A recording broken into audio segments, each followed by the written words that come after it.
Chapter 1. Introduction. Around 2010, I got involved in helping people who stutter, parents of children who stutter, and all others interested. We used a forum where we would share our experiences, good and bad, and it was a small but very good community. As the years went by, new ideas came to mind, and my next goal was to create a website. In cooperation with people from Valmod Therapy, we published articles about our struggle with stuttering, spread positive energy, and many other things. So, for some time, Matijević and I published articles and tried to pass on everything positive that we learned through life with stuttering, how to deal with it and how to lessen it. Martina, the speech therapist, joined us after some time, bringing professional knowledge and experience to the portal. We were answering hundreds of emails, Facebook messages, trying to do our best in helping others. After a certain time, I noticed that we would often get the same questions, and that's when the idea for this book was born. I've read a lot of books about stuttering, but honestly, very few are written by a person who stutters. All these books are professional and boring, so the reader quickly loses focus, interest, and eventually gives up. I wanted to write a book which would be approachable to all readers, especially those who stutter. Even though I'm not an expert speech therapist or anyone of the sort, I just had to slip in a bit of theory, but I hope not too much. The goal of this book is to encourage all people who stutter, and those who don't, to realize that the key to a happy life is positive thinking. This book doesn't have to be only a book about stuttering, but a book for all people who struggle with any form of depression in their life. Finally, I hope the book will give you at least a little bit of help you need or encourage you to ponder. That would make me the happiest. About the author, Tomislav Matijević was born in 1984 in Osijek, Croatia, where he completed primary and secondary school, more precisely the electrical and traffic school. Upon completion of mandatory schooling, he enrolled in the Faculty of Electrical Engineering in Osijek, majoring in computer science, and graduated from the same in 2010. He is married and the father of 2 daughters. He is currently self-employed in his own company and has been working as a development engineer of software solutions for many years. All in all, we could say that Tomislav is a person who does not deviate much from the social profile of a successful man. However, what cannot be said about Tomislav, unless you have gotten to know him personally, is that he is a person who stutters. More precisely, a person who lives with a stutter. And not in a negative sense. Tomislav started stuttering when he was about 5 years old. He doesn't remember exactly, for an unknown reason, event. After going through many methods and therapies throughout his childhood, only after completing the Valmod therapy did Tomislav become aware of what stuttering means to him and how to live happily with this speech disorder. Tomislav's stuttering does not prevent him from leading a happy and fulfilling life today. He wants the same for others who struggle with stuttering, and for this reason, in 2010, he launched a website called mukanji.com. Over time, he felt a great desire to transfer his thoughts and acquired knowledge into a book, so a larger number of people could significantly improve their daily lives by this type of reading. Chapter 2. What is stuttering? In plain terms, stuttering is a speech disorder that prevents the smooth, fluent, continuous pronunciation of words and/or sentences. A more scientific definition is that stuttering is a speech disorder in which the normal speech flow is interrupted by frequent repetition or prolongation of speech, sounds, syllables, or words, or the person cannot begin to speak. Interruptions in speech may be accompanied by frequent eye blinking, lip and/or jaw tremors, or other unusual behaviors that the person who stutters engages in while trying to speak. Such movements are called tics and can vary from person to person. Stuttering most often occurs in stressful situations such as talking on the phone, mobile phone, speaking in front of a group of people, talking to a person we don't know, speaking in public places, bakery, shop, etc. Of course, we also stutter in all other situations, but then the stuttering is not as stressful as in the earlier mentioned cases. Who stutters and how stuttering starts? Stuttering affects people of all ages, but it most commonly occurs in childhood between the ages of 2 and 6, when speech develops drastically and children receive and absorb a lot of information, which can result in stuttering. This type of stuttering is also called physiological or developmental stuttering. Simply put, the child gets too many new words and phrases to handle, and it triggers a type of overload. That is why developmental stuttering is usually just a passing phase associated with intensive speech development. Children begin to combine 2 or 3 words into a sentence at the age of 2. The pronunciation is irregular, the speech pace is slow, every syllable is equally stressed. These primitive sentences become longer between the ages 2 and 3. And children often pronounce polysyllabic words, words which they don't even understand, and they start to speak faster. At this stage, they learn to pronounce unstressed syllables in words, which enables faster speaking and thus creating longer and more complex sentences. There is a strong desire to communicate, and the vocabulary is getting wider every day. Some children start repeating words or syllables, most often at the beginning of a sentence. You can notice confusing thoughts in a child's speech, insecurity in what they are talking about, thinking about whether they said it correctly, properly, and in the way their parents expect them to. Fillers. Then there is hesitation in speech, and the consequence of this hesitation is the repetitions we hear in the pronunciation of syllables and words. Later, as adults, some will use fillers such as so, like, but at an early age they just repeat certain elements of speech. Such repetitions in early childhood are considered normal if they do not appear too often. Children begin to speak more and have more to say, so their speech mechanism is not ready for such production. The maturity of the speech mechanisms that are needed for correct pronunciation and the depth of vocabulary needed for that age is what affects the fluency of speech. Some children start stuttering and some don't. There is no universal answer to the question why. Of course, we can always blame genetics and family heritage. Children who stutter are sometimes introverted, shy, and they don't know how to cope with the demands of different speaking situations. Pay attention to body language. The characteristic of physiological developmental stuttering is speech without tension, spasms without special tension of the facial musculature, facial muscle tension, tics. Breathing is mostly normal, without heavy breathing and breath holding. If physiological stuttering is not treated properly, it can turn into another form called secondary stuttering, where stuttering becomes a learned behavior. Parents, experts, and educational workers should not declare such stuttering as stuttering. Never warn the child, nor yell at them under any circumstances. The best advice I can give to parents is to ignore the problem they have noticed, not to talk about the stuttering in front of the child, not to correct the speech or ask to repeat what was said incorrectly. At least at the very start, the approach for later phases differs. What adults can do is to create a pleasant and relaxed atmosphere in their own home, find time to listen to the child say what he or she has to say without interrupting and finishing sentences for the child. Try to speak more slowly with longer pauses and also ensure some quiet time and time for rest. The child is not ill. It is not doing it on purpose. Developmental physiological stuttering can go away without consequences for speech, so make sure to refer to a speech therapist who will guide you and advise you on what to do. What causes stuttering? The exact process why stuttering occurs is not known.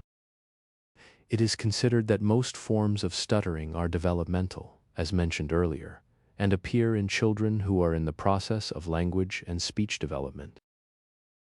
This form of stuttering occurs when the child's speech and language do not meet its verbal requirements. Stuttering happens when the child is looking for the right word. Developmental stuttering usually stops in childhood and does not appear later in life. Another form of stuttering is a neurogenic disorder. Neurogenic disorders are caused by signaling problems between the brain and nerves or muscles. In neurogenic stuttering, the brain cannot properly coordinate the different parts of the speech mechanism. Neurogenic stuttering can also occur as a result of a stroke or brain injury. Other forms of stuttering can be classified as psychogenic, resulting from mental brain activity such as thinking or problem solving.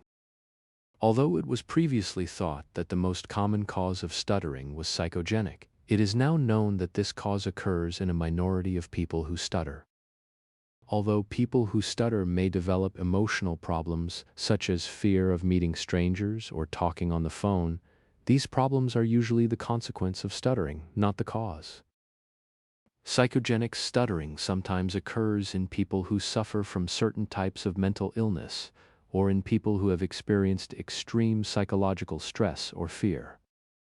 Scientists and medics have long known that stuttering runs more often in certain families, and it is a high probability that it is hereditary. However, no genes that cause stuttering have been found so far. Also, stuttering can be triggered before you are even born. Doctors believe that if the mother experienced a certain amount of stress before giving birth to you, you were already experiencing trauma. After that, it is enough for a certain situation to happen in your life in which you will be scared, and that event is called a trigger that makes people start stuttering, but it is not exactly the real cause of stuttering. Psychological causes of stuttering. Psychological causes of stuttering can be classified into several types. Stressful situations. Stressful situations are the most common cause of stuttering. The biggest fear comes from talking on the phone, group presentations, and talking to authorities. It is interesting that people who have to use the phone every day stutter less when using it. The reason for this is the fact that it has become their daily routine, so they got used to the situation.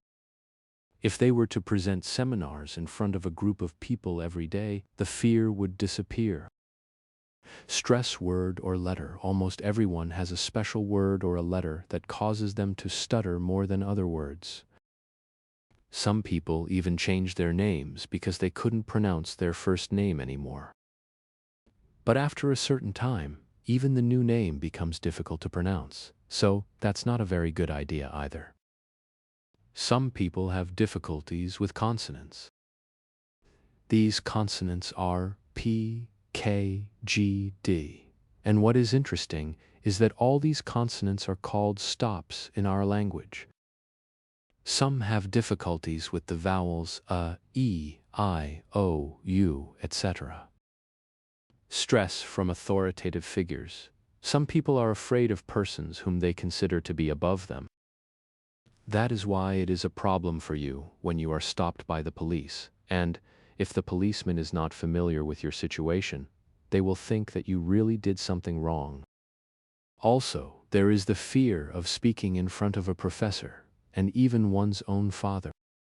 Mental stress. When it comes to speaking, it often happens that a person cannot function normally when he or she wakes up. Then they feel as if all the muscles in their mouth area are contracted, and it takes half an hour to an hour for them to come to their senses. Also, they cannot control their speech and have difficulties when they are very tired. External stress. External stress comes from the environment, for example, when receiving some bad news. If the person receives some shocking news, whether it's good or bad, they simply can't control their speech due to excitement. Pace stress. The most common mistake of all people who stutter is the speech pace. They are trying to say everything as quickly as possible because they subconsciously think that they will be less embarrassed if they say what they have to say faster. You know how it goes. The sooner I'm done, the better. However, this is when the stuttering becomes more intense, so talking too fast is not recommended. Types of stuttering. Type 1, the mildest stuttering. A person stutters only at certain times, for example, speaking in public, in front of a group of people, or speaking on television. This type of stuttering does not disturb social aspects of life. Type 2, mild stuttering. The person does not stutter but has certain periods of silence without trying to utter words. It is not accompanied by tics such as closing the eyes or moving the limbs. Type 3, moderately mild stuttering. The person stutters here and there. This form of stuttering can be characterized as a short repetition of one voice, but in such a way that the person says the desired word in a shorter period of time. There are usually no tics. Type 4, moderate stuttering. The person stutters and strains. A spasm occurs in the throat area when speaking, and the vocal cords close due to the lack of voice. Breathing goes through the chest most of the time, and not through the abdomen, which is incorrect. Certain tics may exist, for example, closing the eyes and mild facial spasms. Type 5, strong stuttering. Strong stuttering comes from a lack of air in spoken sentences. A person often has tics such as closing the eyes, and sometimes tics with limb movements. This type of stuttering is accompanied by frequent repetition of the first sound, syllable in a sentence, or the whole word. Type 6, the strongest form of stuttering. The strongest form of stuttering is accompanied by a very strong tension of the whole body. It can also be said that it is a matter of forcing the word out. Very visible tics occur, such as head, arms, or leg movements. Sometimes people who have this form of stuttering may even bang on the table and shout to finish the sentence. When do we not stutter at all, or stutter very little? There are several situations in which we significantly reduce stuttering: talking to a pet, singing, shouting, talking very loudly, whispering, talking very quietly. In addition to the above, it should be noted that stuttering also decreases when we talk to children. Why don't we stutter in such situations? Many studies have been made on the subject, but it is concluded that changing the tempo of singing and shouting significantly helps to eliminate stuttering completely. For this reason, most of the methods used in today's therapy are built on this statement. Changing the pace, paying attention to the speech and the way we speak gives the desired results and reduces stuttering in most people. The only question is how much a person is willing to practice and think about these techniques, and the results will occur on their own. Neuroplasticity, or so-called brain reprogramming, depending on these things and the overall invested time, but we will talk more about that in the Therapies chapter. Chapter 3. How does stuttering affect a person? Of course, stuttering significantly affects a person, their character, and their choices in life. Through this chapter, we will go through the impact of stuttering chronologically by age and how stuttering affects a person who stutters at a particular age. We will assume that stuttering appeared in preschool age from the 4th to the 6th year of life. First of all, of course, if you notice that your child stutters, you must visit a professional who should tell you what kind of stuttering it is and what are the next steps in the treatment. Preschool age, stuttering most often occurs for the first time in preschool age, but very rarely develops into the real stuttering, which was explained in the previous chapter. At this age, the child is usually not so aware of their stuttering, or that something is wrong with them. Of course, as with most other problems that can arise in life, this one also depends a lot on the reaction of the parents and other close people in the child's life. In the beginning, it is almost normal for the child not to see the stuttering as something serious or to be afraid of communication. However, as time goes by, no matter how much you, parents and family, follow the idea of positive reinforcement and instructions on your child's stuttering, he or she will soon become aware of it, either through friends who will often make fun of his or her speech, or by simply realizing that he or she isn't able to normally communicate with others. After that first period goes by, in which the child accepts that something is wrong with its speech, there is a great possibility that they will shut themselves in more and reduce communication with everyone, because they think they won't be able to say anything properly. In those moments, it is very important to raise the child's self-confidence, explain to them that there is nothing terrible with their situation, and encourage them to have short, successful conversations with a lot of positive energy and emotions. If the child attends kindergarten, be sure to check how he or she behaves with other children and whether he or she participates in all activities. Arrange a meeting with the educator. Point out that the child stutters and ask for daily feedback about your child's behavior. It is very important to know what your child is going through while you are away, whether their self-confidence is growing or they close in on themselves and refuse to socialize with other children. It is very important to ask your child about friendships in kindergarten. Who did he/she talk to, hang out with? What did he/she do? Who is his/her best friend? Did he/she talk to him, her, etc.? The most important thing is your interaction with the child. In addition to getting closer to the child, you can also determine the state of his/her mind, whether they close in on themselves or are they open and outgoing with other children. Okay, I guess you're wondering. The title of this chapter is, How Does Stuttering Affect a Person? And for preschool I wrote everything from a parent's point of view. Yes, I am aware of that. At this age, the child is still too young, so I cannot write something concrete about its thoughts, and the child may or may not see stuttering as a big problem. While the child is at this age, he or she just wants to play and have fun and doesn't think too much about stuttering as a major life problem. That is why it is very important to use this period of the child's life for loads of interaction with them, positive energy, talking, socializing, and reliving his or her experience in kindergarten, because later, when the problem becomes more serious, they will very likely confide in you without you asking them, which is very important. School age. School age is the first real test for people who stutter, but I can speak from my personal experience and say that it is not the worst or the most challenging. Elementary school brings new acquaintances and most likely friendships. Along with all that, of course, comes the first major mockery of stuttering, and it is very important how you fight against it. There are so many scenarios here where the stutterer's character develops that I'm not sure if I'll be able to cover all of them in this chapter.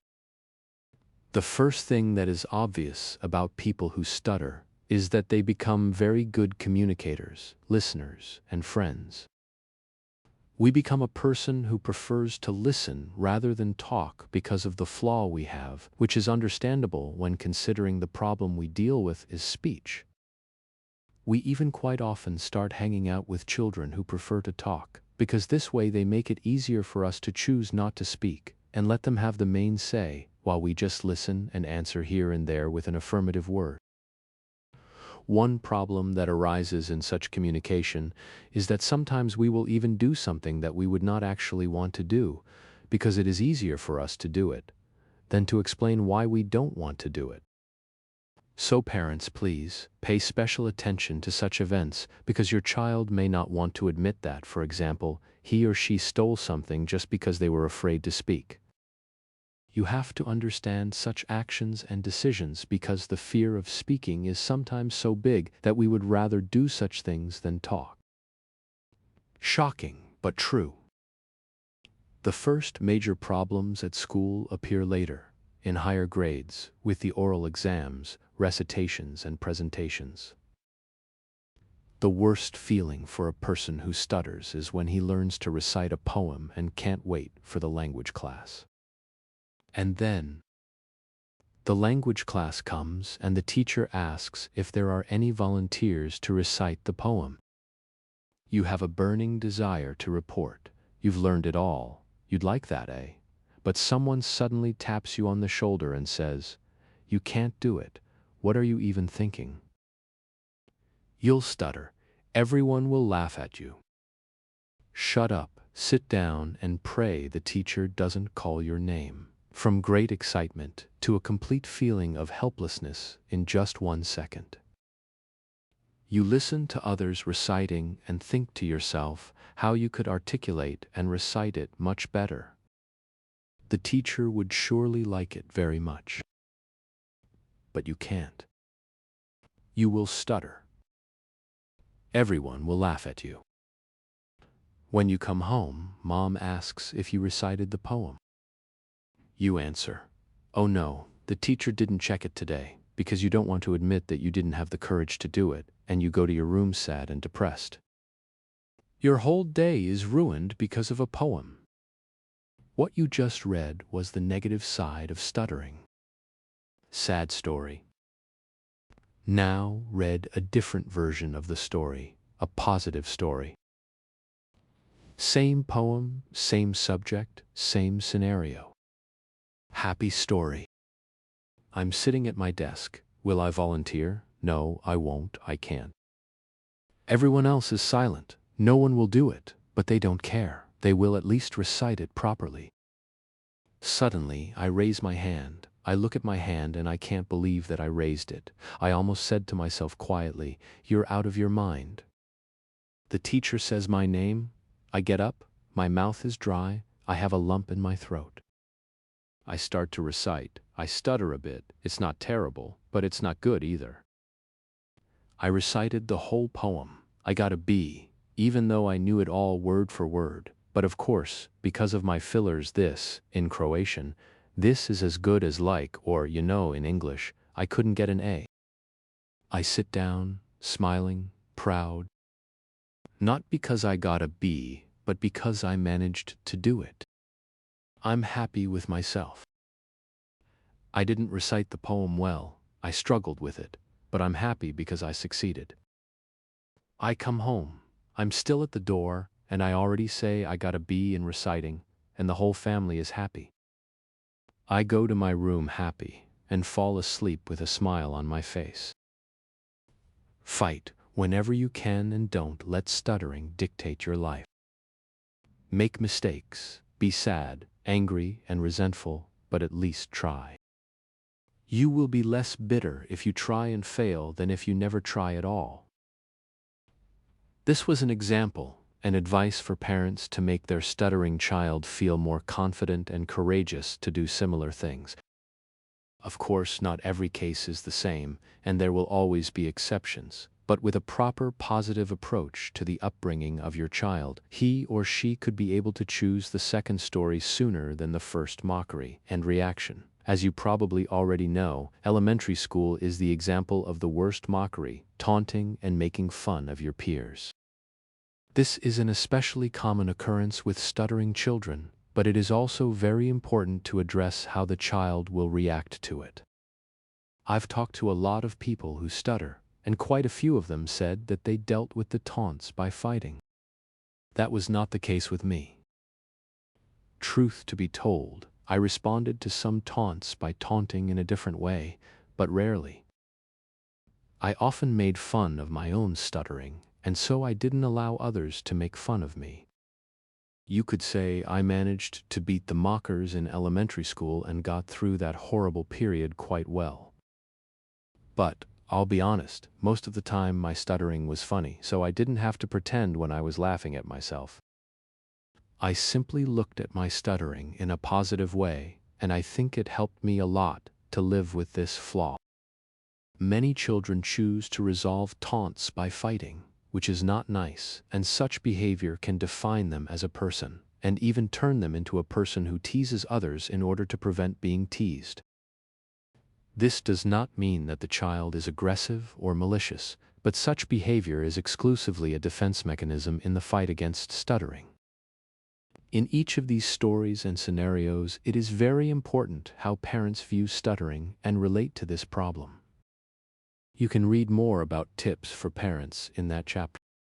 The last and, in my opinion, the most dangerous reaction which can happen is to shut in and cut off all forms of communication. Unfortunately, such a situation is quite common and should be recognized in a timely manner and approached properly.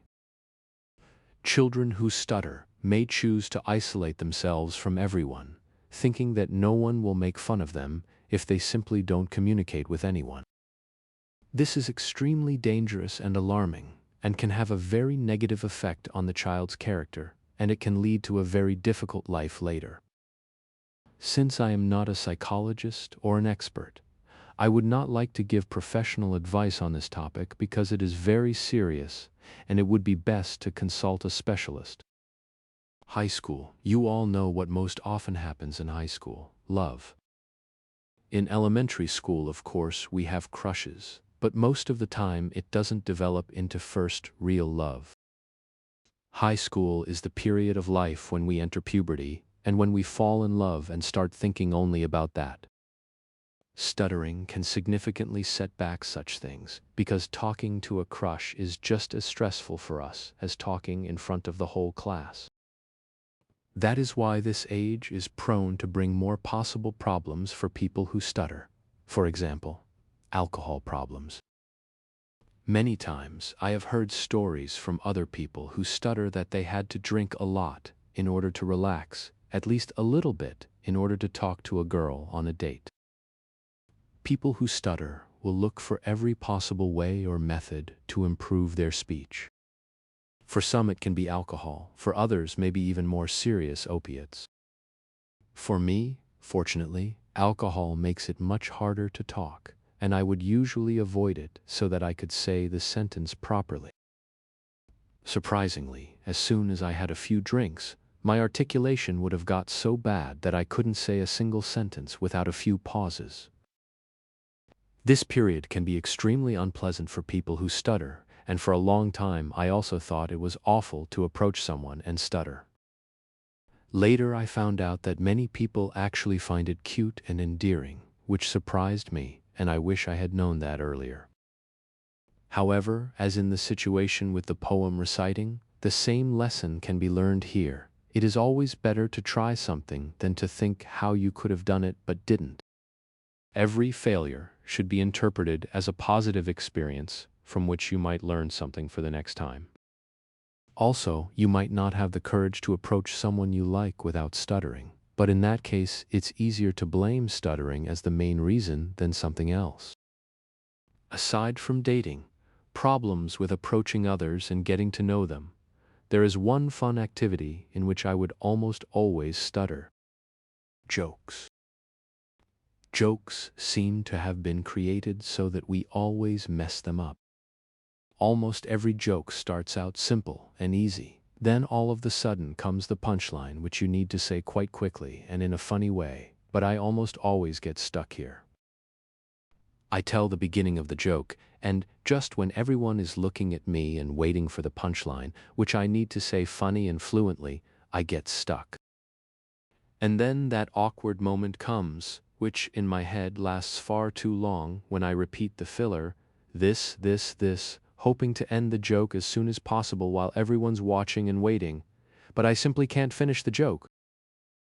There were many times when I would curse out loud, "Mother F," and say the punchline all in the same breath, so the result was laughter in general, but not at the joke, but at the situation that came out of it. These are all situations that I retell here so that you, who have found yourself in the same situation countless times, could look at it from a different angle and understand how everything can always be turned to positivity and laughter.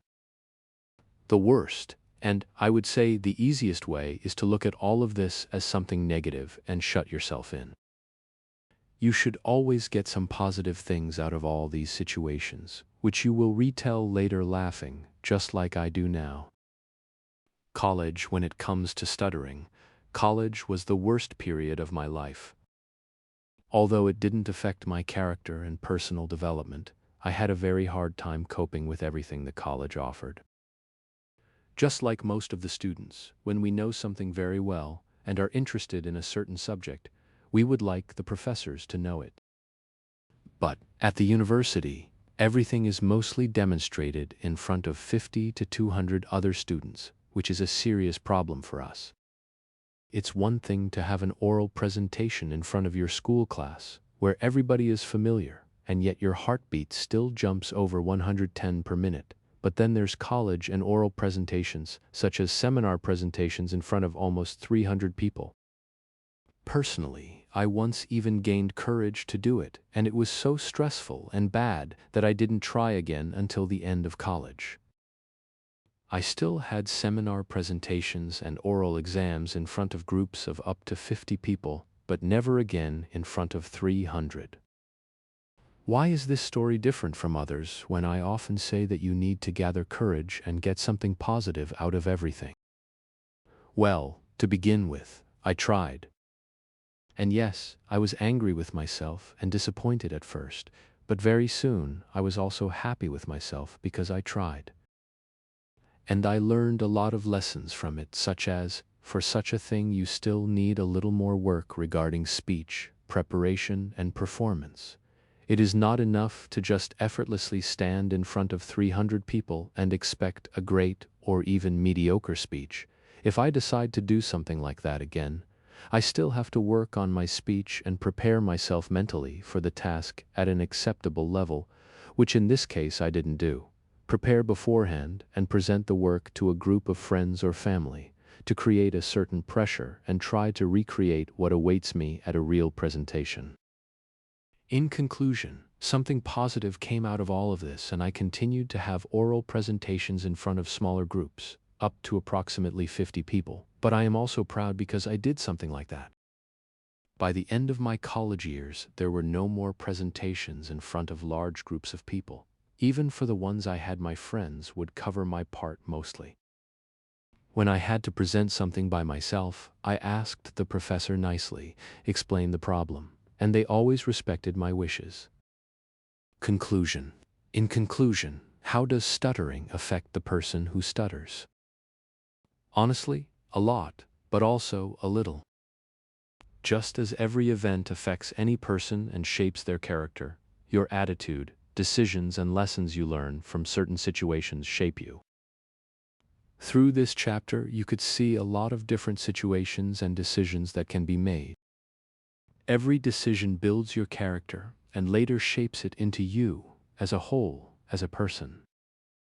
Which path you will take and how you will shape yourself, it is entirely up to you. Chapter 4.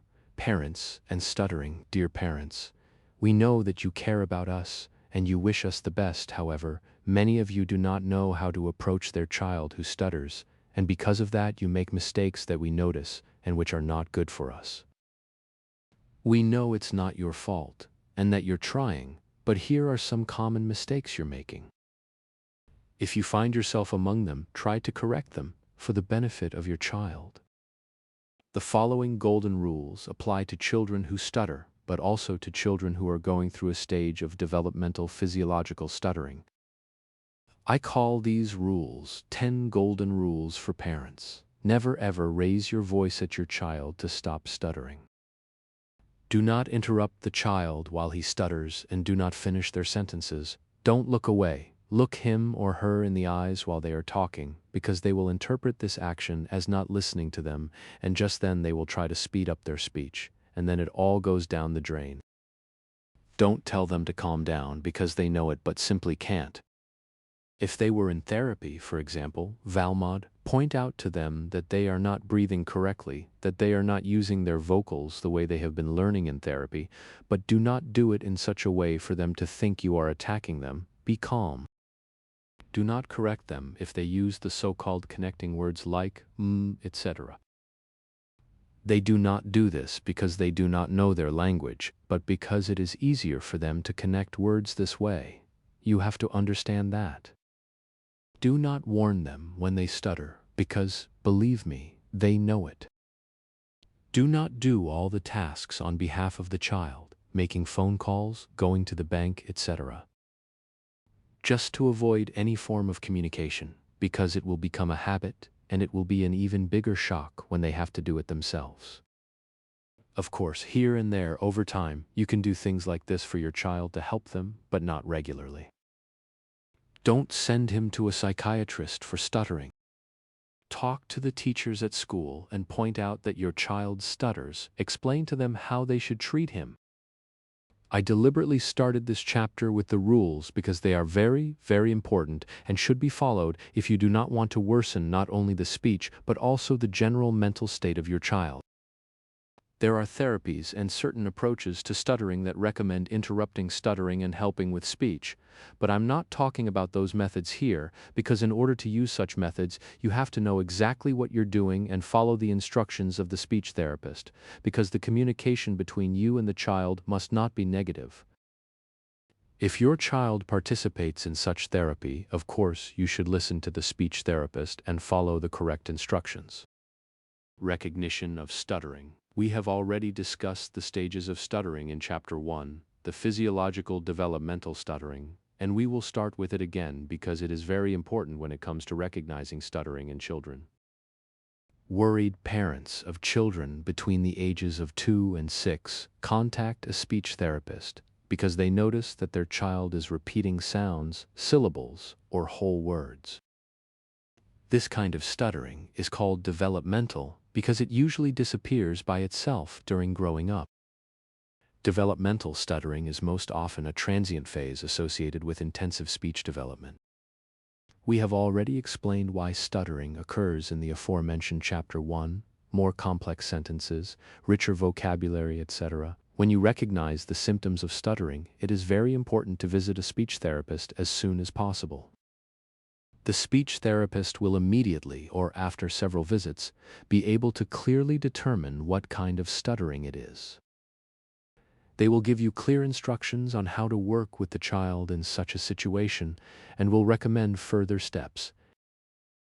Do not be too worried during this phase because a very large number of children stop stuttering with time, but it is also very important how you treat the child while he is in this phase. It is extremely important for you to be patient, friendly, available, and positive, which your child will recognize and will not pay special attention to the speech and the current problem. It is possible that the child reduces communication a little because they begin to understand that they cannot speak in a regular way. But in such situations, it is important to encourage, not force, communication with the child, to animate them through something they like, and thus motivate them to communicate with you. Accepting that the child stutters, let's talk about the example where a lot of time has passed since your child started stuttering, and the speech therapist told you that it is most likely stuttering. In this case, some parents refuse to accept the fact that their child stutters and refuse to do exercises, go to therapy, and do not realize that this only harms the child even more. Don't feel ashamed that your child stutters, because then you will transfer the same feeling to your child and only make the situation worse. In simple language, explain to the child that he or she stutters and that it is perfectly fine, that this speech obstacle can also be solved with therapy, exercises, etc. Be positive and open about it, because then the child will not see it as something terrible and will approach this problem in a completely different, positive way. It is important to show the child the correct path and positive thinking at the first appearance of stuttering, so that they can later approach it in the same positive way. Remember, you are a role model for your child, and your child almost always takes over, i.e., copies the characteristics of your behavior, and, because of that, let them take on as many positive traits as possible. Be their guide, advisor, and a person of trust throughout school, of course. A lot of the things I mention in this book are not only related to stuttering, but can also be applied in any other situation. Always being there for your child is something that everyone should do, whether the child stutters or not. But I mention it here because it is extremely important to know how your child behaves at school if he or she stutters, because you can draw certain conclusions in which direction your child will develop their character. A very common problem at school can be the termination of communication and withdrawal. It is your job to discover and recognize this in time. You will do this, of course, by communicating with the teacher, but also by talking to the child.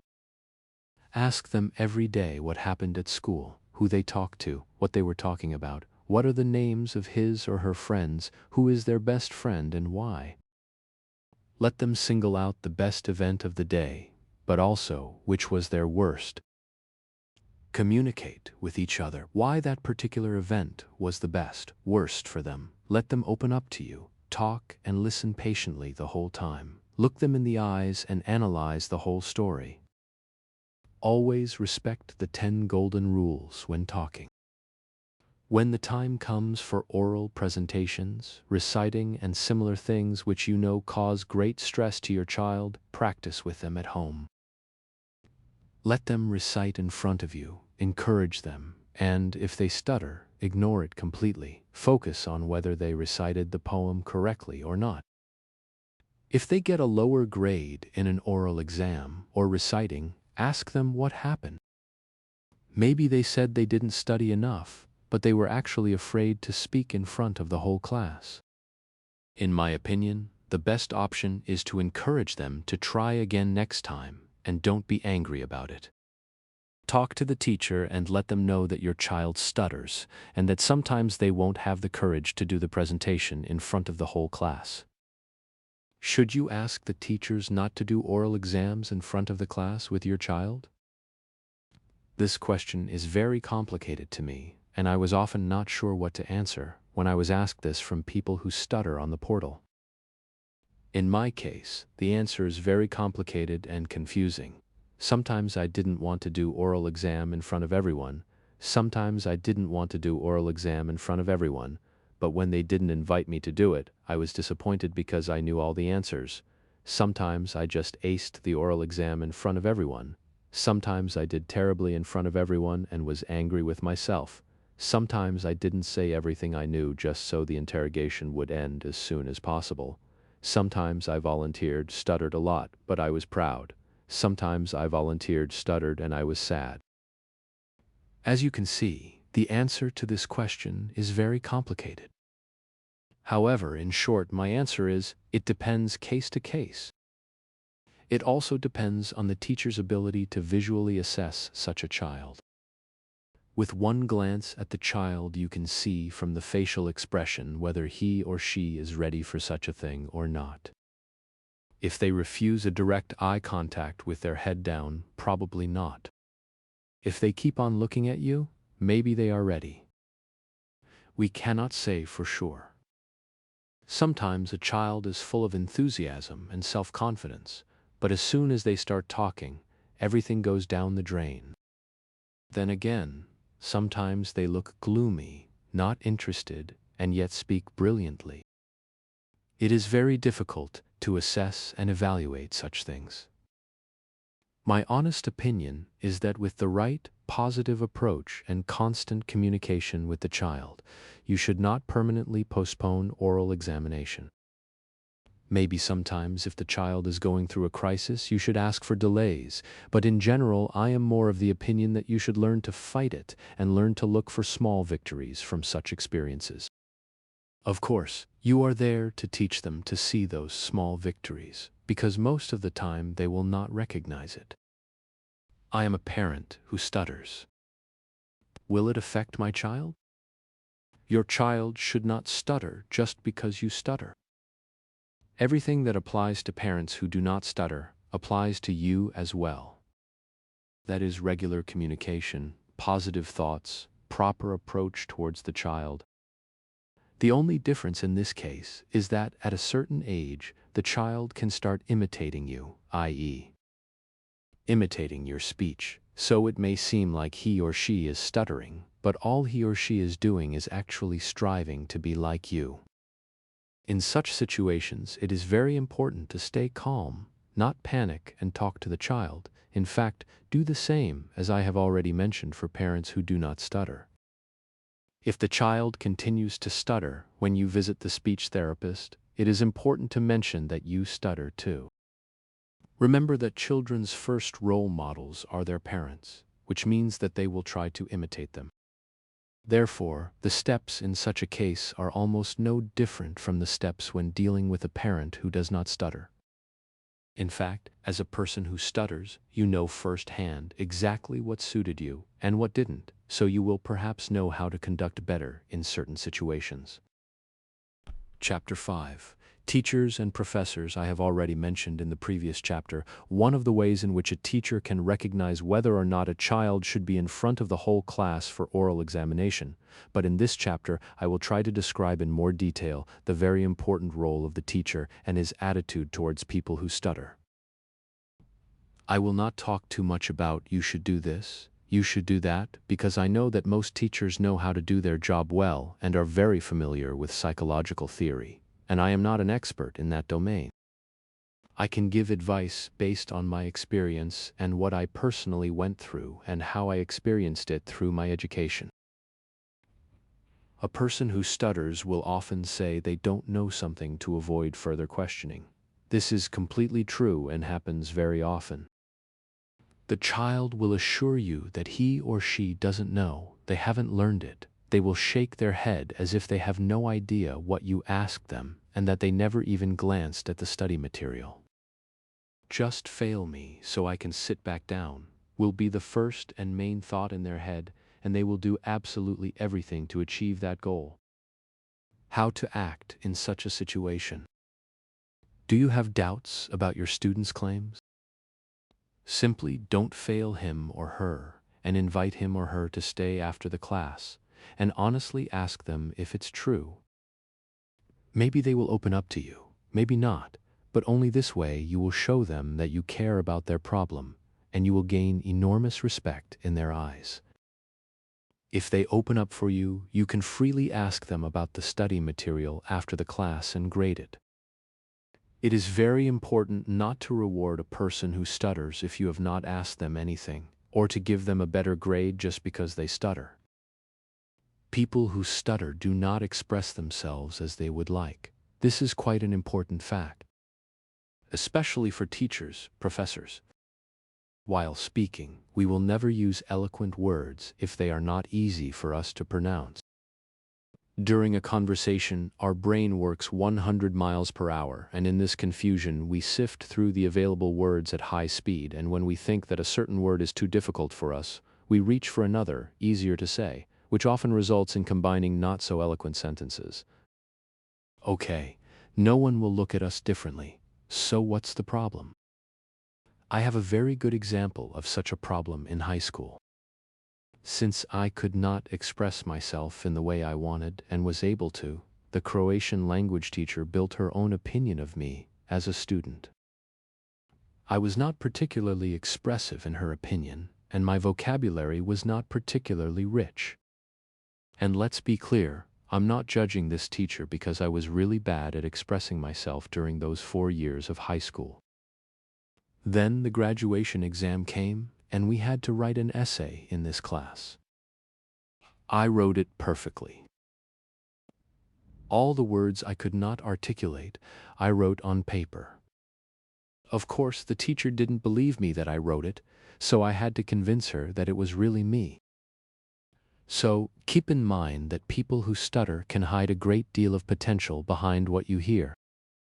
Chapter 6. Friends and Acquaintances. I have to admit that this chapter is one of the last ones I wrote because it is extremely complex and applies to almost everyone, friends, parents, and people who stutter. Why? Because the character development of a person and the choosing a life path are greatly determined by the friends that a person surrounds himself or herself with. Friends are such a powerful variable in every person's life that, despite all the parents' efforts to be as close as possible to their children, they can still determine the path a person will go through life. I would say that this chapter is most important for people who stutter to read, but it is also very important for other people in their lives. Parents and friends. Parents of people who stutter have a very important role in the preschool and school age of the child. I have mentioned countless times that communication between parents and children is the most important in a healthy and proper relationship, So in this chapter, I put communication before everything else. You know your child stutters. You need to find out who your child's best friends are and what kind of relationship they have with him or her. In addition, it is very good to know what kind of relationship your child has with other children. From an early age, make it a habit for your child to talk to you when he or she returns from school, kindergarten. The first thing that is recommended is to talk to the child when he or she gets home about how they spent their day at school, kindergarten. How did they spend the day? Which event was the best today? Which event was not very good?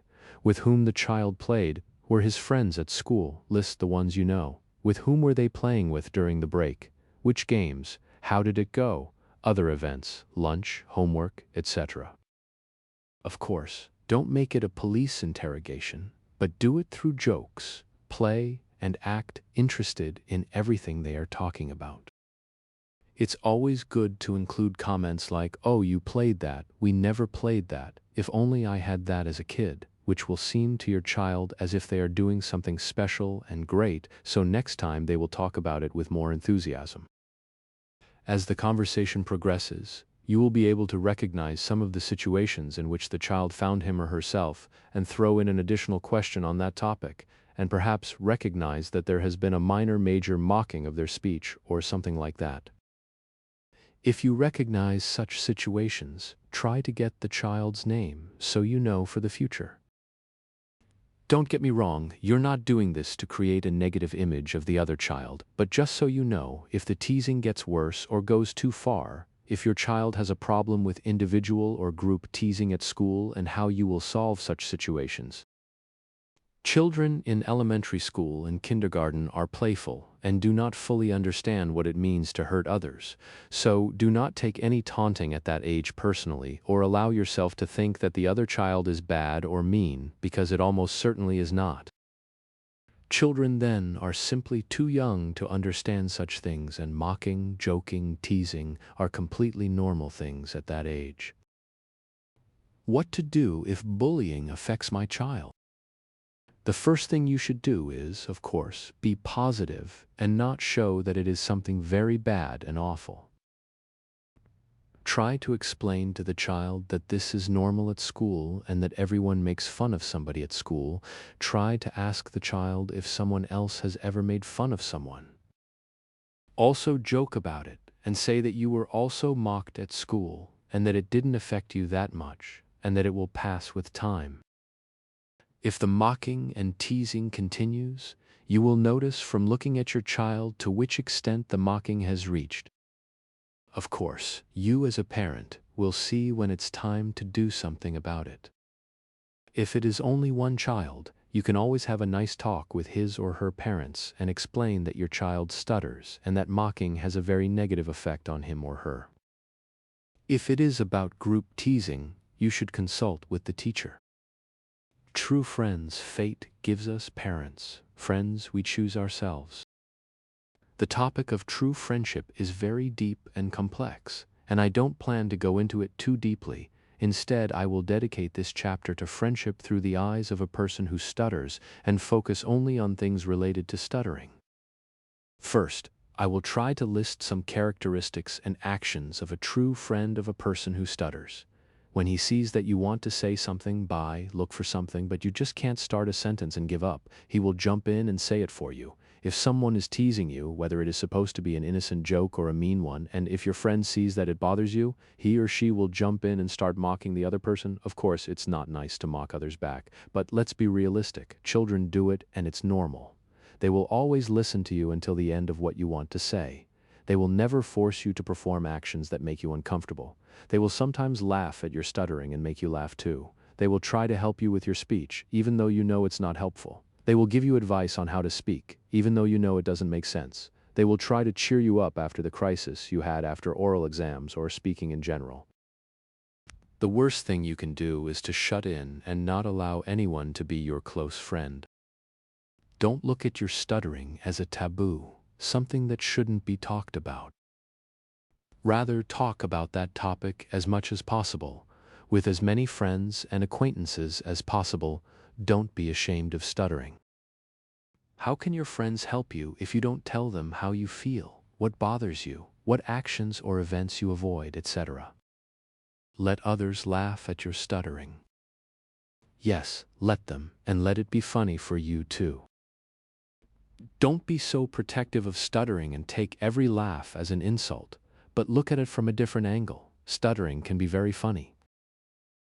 Don't begrudge your friends if they laugh when you get stuck in your speech and make some weird and funny sounds. Chapter 7. Can you overcome your stuttering? A question to which we have all searched for an answer many times on the internet. Is there a medicine that can completely cure stuttering? Unfortunately, it doesn't exist. At least not the way you wish, which is to take a pill and stop stuttering, or to completely forget that you stutter and never stutter again. Fortunately, there are various ways, exercises, and techniques which can be used to reduce stuttering and even eliminate it completely. This may seem confusing. There is no cure for stuttering, but there are techniques to eliminate it. Isn't that the same thing? It's not. Stuttering is always there with you and will be a part of you all your life, but there are certain techniques, programs which can teach you to completely overcome it and have control over it. This does not mean that you have gotten rid of stuttering. It means you have learned to use techniques, and only through practice and work will you maintain that current state in which you are in control of your speech. The longer you stutter, the more you have to work on yourself and your speech to overcome stuttering. That is why, in all therapies, it is very important to treat stuttering at an earlier age, because you are able to remove negative thoughts about stuttering much faster and more efficiently, so the person can be cured. You must be wondering which program therapy offers all of the above? It's no secret, Valmod therapy in Varaždin is currently said to be the best therapy for people who stutter, and I attended it myself, and must say that it is excellent. As mentioned above, you learn the technique, the basics, and then you have to maintain everything you built there yourself. Some people do not need further exercise after therapy, while others do, and you find yourself in a situation where you choose for yourself, do I want to stop stuttering or not? If you do, you will continue to practice as often as necessary. If someone offered you a choice and told you you will stop stuttering if you set aside 45 minutes for yourself every day, would you accept it? Of course you would accept. Therefore, if you haven't already, I strongly advise you to look into this therapy and, if you can, do it. Another well-known therapy or approach to stuttering was described by Lee Lovett in his book Stuttering and Anxiety, Self-Therapy, which impressed me so much that I will share her ideas with you in Chapter 7, Therapies and Methods in the Fight Against Stuttering. I don't understand. You went through therapy, but you said you still stutter. Why, is your next question? The answer is perhaps even more strange, because I overcame stuttering. What does it mean to overcome stuttering? Yes, I overcame the stutter. How did I overcome stuttering if I still stutter? This is how. Stuttering does not affect my life choices. Stuttering doesn't make me sad or angry. Stuttering is not an obstacle for me in anything. Stuttering is a part of me as a person. If I could choose to never have stuttered, I wouldn't choose it. I'm not ashamed of stuttering. I don't consider myself a less valuable person if I stutter. Stuttering does not affect my life choices. Why should stuttering affect your choices in life? Need to buy something at a bakery or grocery store? Why are you unable to do this? Are you afraid of stuttering? Well, it doesn't matter. You might get stuck talking, but you'll get it done. Are you afraid of a new job, new environment, new people? You have no reason to. People who do not understand your problem and mock you have no place in your life. The same principle applies to any other problem, whether it is physical or psychological. Surround yourself with people you trust, with whom you feel comfortable with, and live your life happier. Stuttering doesn't make me sad or angry. Why would you be sad, angry, or depressed about something that you almost cannot change? If stuttering bothers you a lot, there are always therapies you can go to and try to overcome stuttering if it is a big problem in your life. There are two options available to you: eliminate stuttering by going to therapy, work on speech systematically and improve it, stop thinking negatively about stuttering and accept it as a part of you. Nobody will help you but yourself. If you are not satisfied with something, you have to do something about it. Stuttering won't just go away. Both options are good, and both options actually reduce stuttering. When you accept your stuttering, it only becomes less because stuttering loses much importance in your life, and you can stop thinking about it as much, and it has no effect on you whatsoever. Of course, stuttering is persistent and always present, so sometimes it will try to return and become a part of your negative thoughts again, but chase it away. Let it go back to where it belongs, because negative thoughts have no place in your head. Stuttering is not an obstacle for me in anything. A long time ago, I wrote an article, Stuttering as an Obstacle in Life, in which I tried to explain why we should not set the bar too low in life. It is true that you may not be able to be a TV anchorman or sports commentator, and you would probably not be hired, although I believe you could even do that after a certain time when you get used to the pressure and environment. But it is not true that you cannot do hundreds of other jobs that require little communication. In 90% of situations, repetition is the only thing important. The first time I spoke in English in front of a group of 30 people, I had a terrible stage fright. After the 10th time I did the same thing, I was more relaxed. I stuttered a lot less. I didn't care, and neither did anyone else cared about my stuttering. Even a colleague at work, with whom I worked for 5 years, told me that he noticed that I was stuck here and there, but he did not know that I stuttered.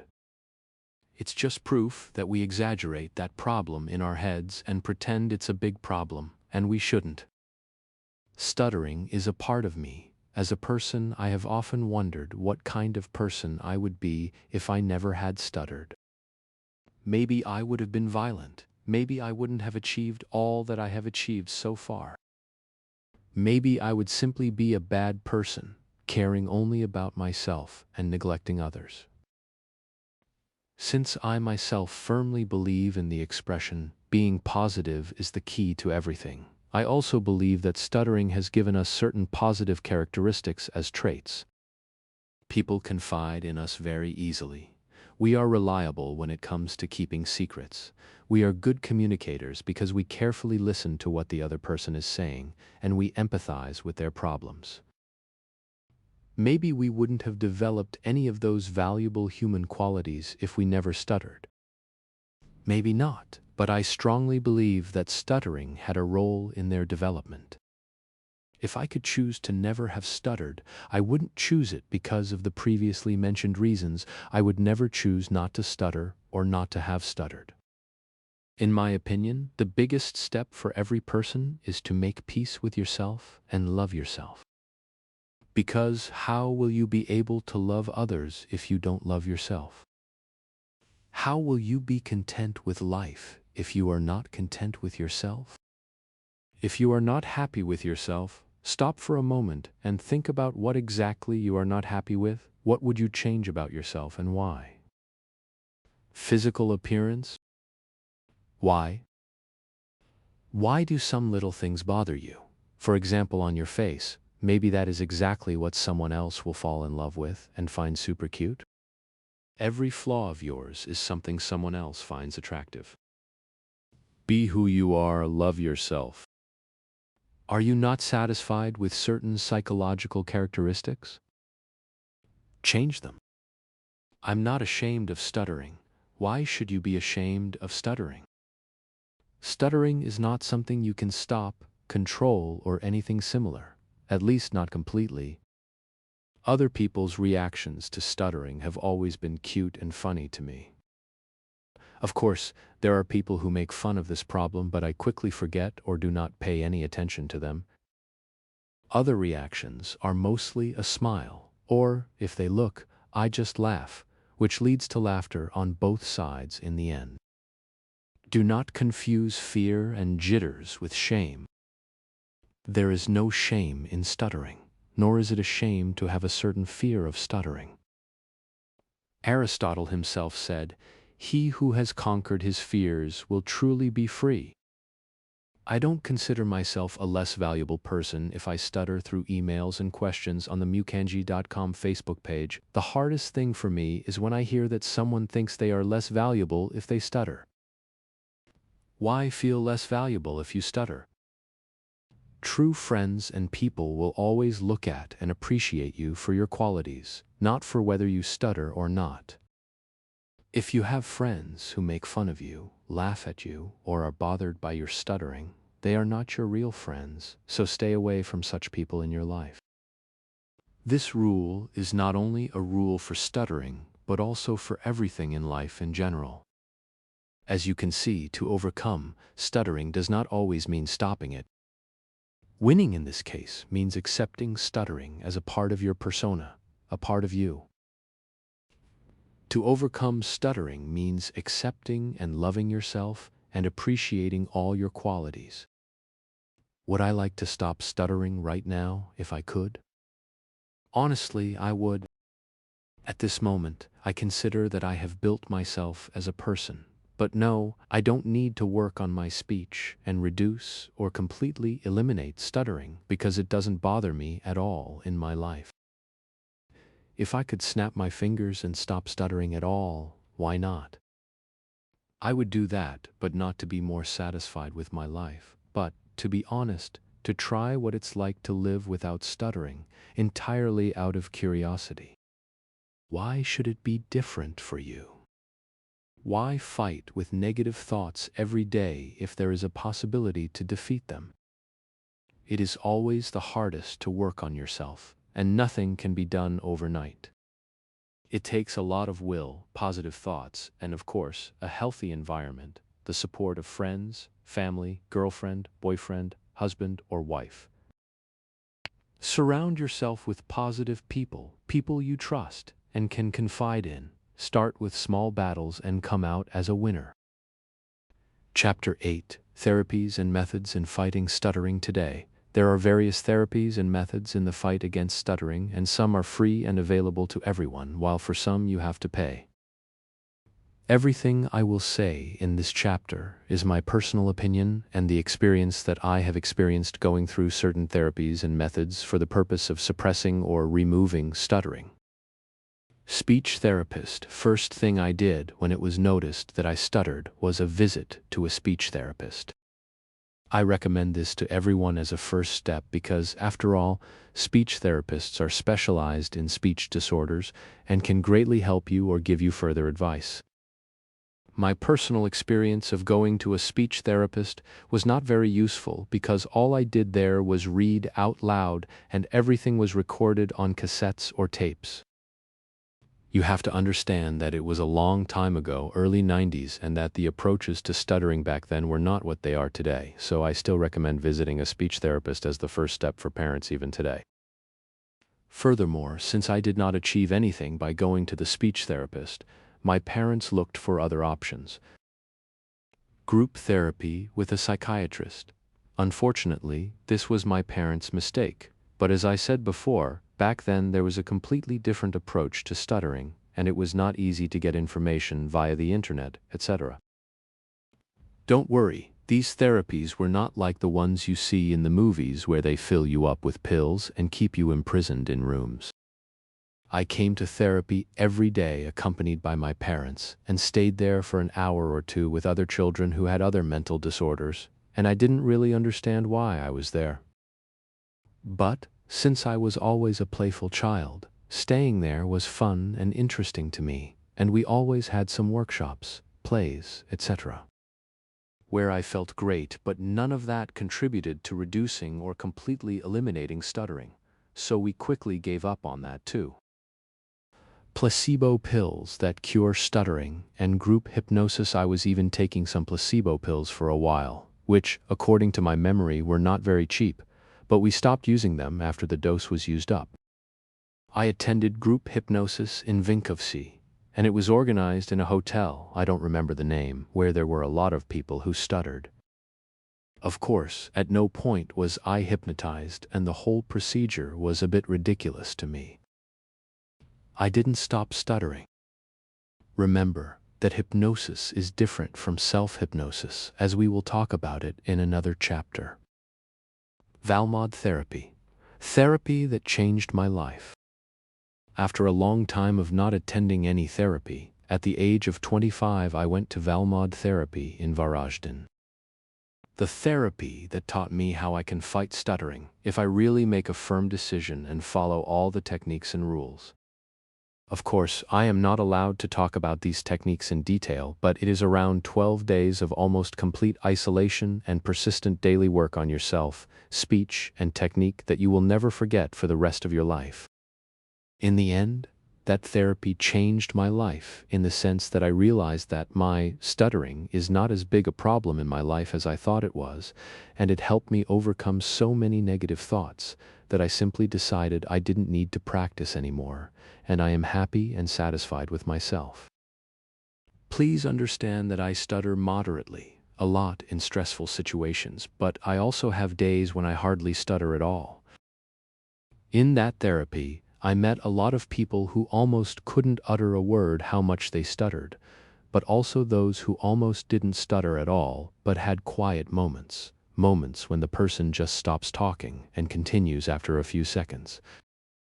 If you don't have the strength, will, desire, or time, although you should always have it for yourself, to try to beat your stuttering yourself, Valmod therapy is the best therapy you can go to if you want to beat stuttering. Self-therapy. This is the most important part of this chapter, and the main question is, how strong a desire do you have in the fight against stuttering?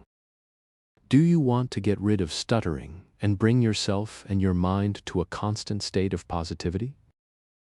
Do you want to get to that level where speaking gives you pleasure and happiness? Are you ready to set aside 2 to 3 hours a day for yourself with the goal of being happy and fulfilled? No. This is not some cheap propaganda you read in spam, email, or similar. These are very important questions that you should honestly answer for yourself. We live in a modern age, and access to information about anything we are interested in is always within reach, or just one click away. The only problem is that we don't feel like working on ourselves, we don't have the will to do it, we don't have the time. We look for excuses, and then later we complain and blame everything possible except ourselves for the reasons things are the way they are, and we are not satisfied with ourselves. It's always easier when there's something ready, quick, something where we don't have to work hard to get great results. Well, if you want to stop stuttering, there is no such thing. There is no magic pill, magic treatment, magic hypnosis, magic text, magic whatever to make your journey easier. If you really want to solve something that's bothering you, you have to make the effort yourself. Take the time and fully focus on solving that problem. Work on yourself. Through this chapter, I will try to convey to you some of the techniques, exercises, tips that I learned by reading and practicing through the book Stuttering and Anxiety, Self-Therapy by Lee G. Lovett, and some techniques that I personally practiced even before I read this book. Why should I listen to advice from a book?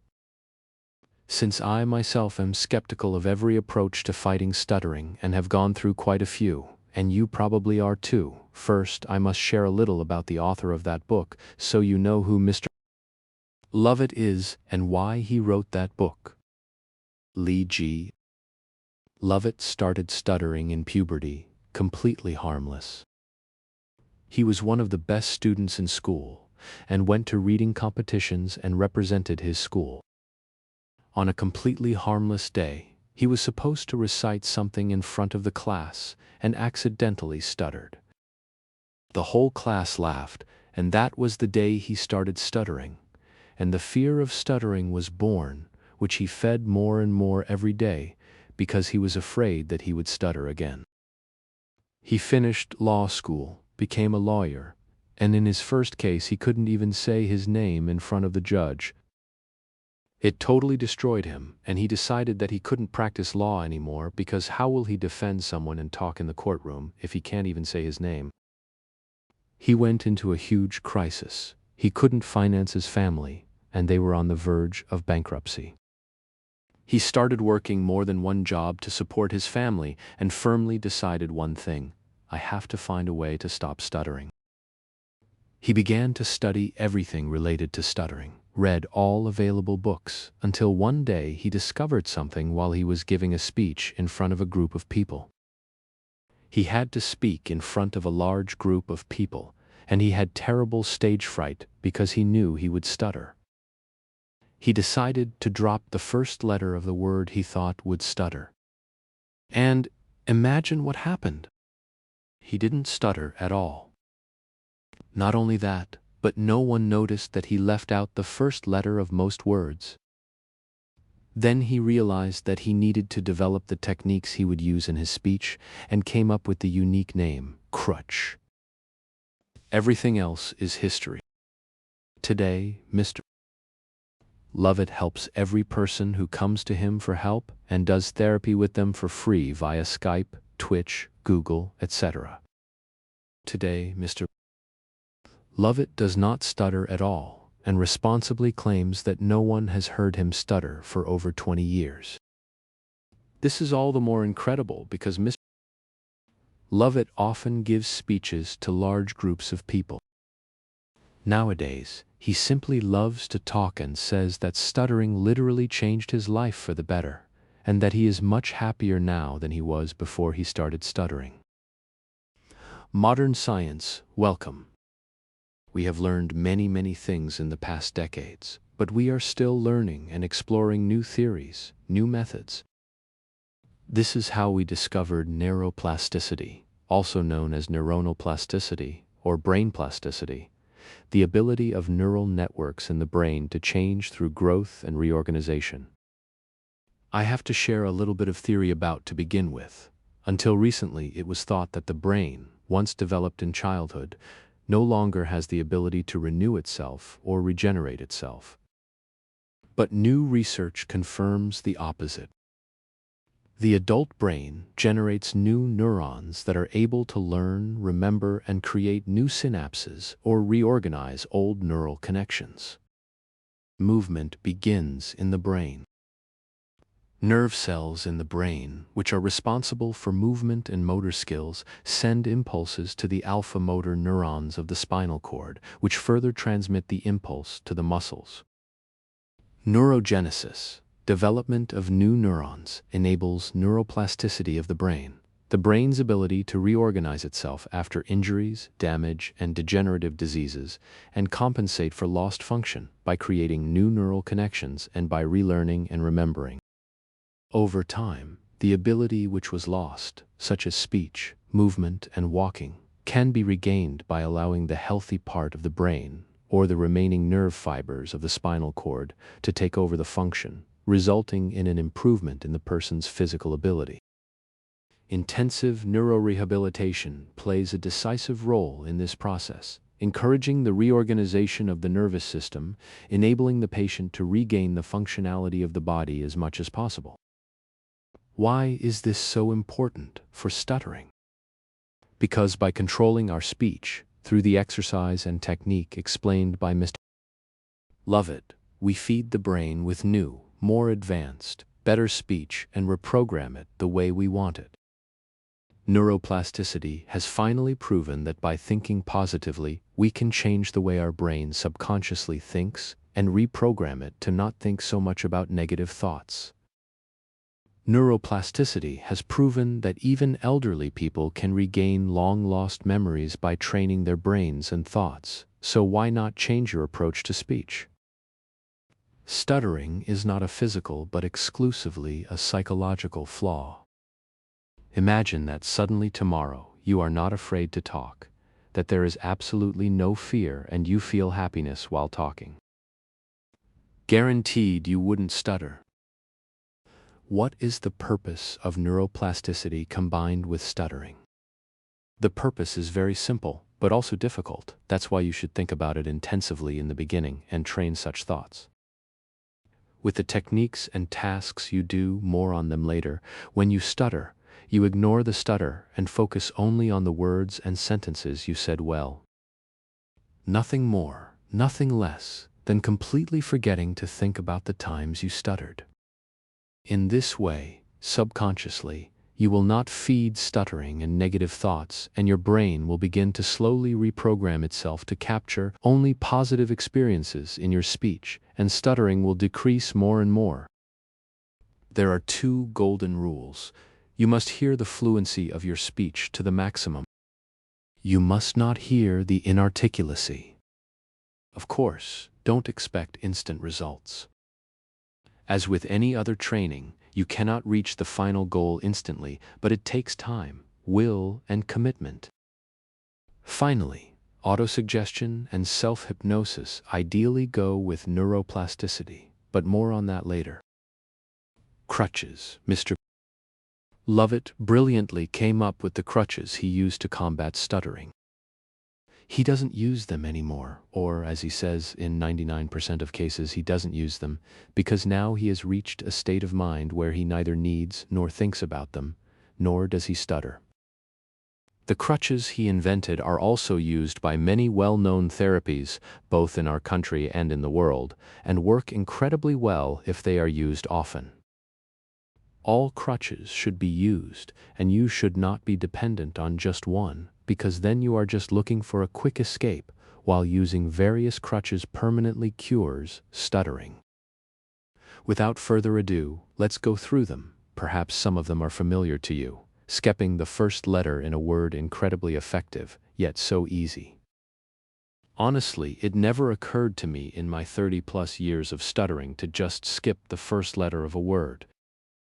I often got stuck on my name, and that letter T was killing me. And as soon as I read about this helper, I decided to try it with my wife, and she didn't even notice that I was skipping the first letters of the word. For example, take the sentence, "Today was a really beautiful day." We could go for a beck, walk later. Throw out all the letters inside the square brackets and say this sentence to someone. No one or only a few will notice it, and everyone will understand you. Fascinating. A lot of us have problems with certain letters, so let's get rid of them. Remember, the important thing about this practice is not that you talk like this all the time, but that you feed yourself with positive speech and positive thoughts. As Mr. Lovett often repeats throughout the book, the crutches are not designed to replace your speech, but only so that with the help of neuroplasticity and your brain, you will reach a stage where you will not need the crutches at all. Using synonyms, similar words or phrases, this crutch speaks for itself. If you can't say a certain word, egg, book, and if that word gives you problems, you can switch and say publication, literature, or just say the title of the book. Mr. Lovett went so far as to release a book on Amazon with 5,000 different synonyms to help people and teach them how to use synonyms. If you can't think of a synonym, you can use a phrase like, "What title are you reading right now?" and similar.